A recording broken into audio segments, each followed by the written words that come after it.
refugee from Van Diemen's Land. But how we got there, no one knows.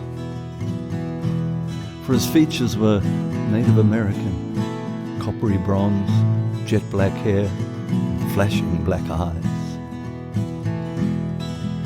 He arrived in Awaroa, a prisoner on a whaling ship, managed to escape and headed off into the bush. Call him the Black Doctor. No one really knew him well. They called him the Black Doctor.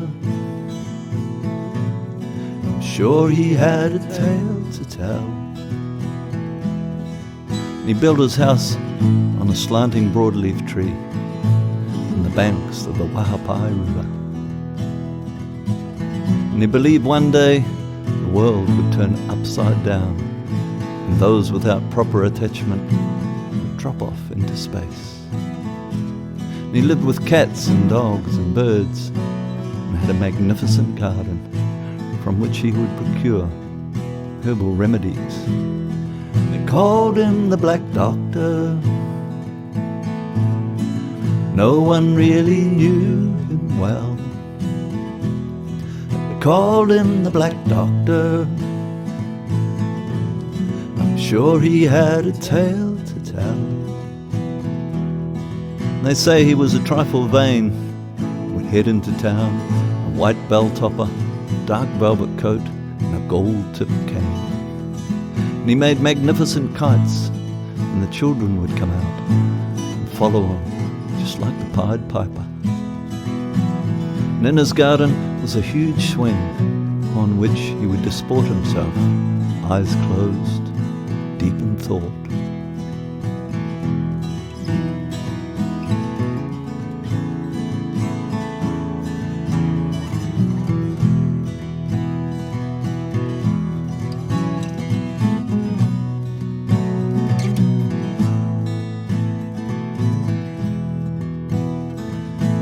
And at the time, people squatted everywhere.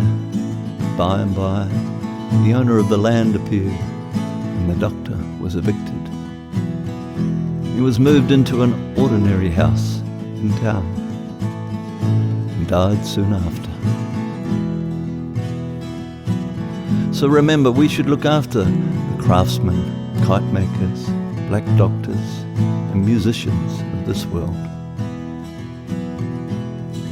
Called him the Black Doctor.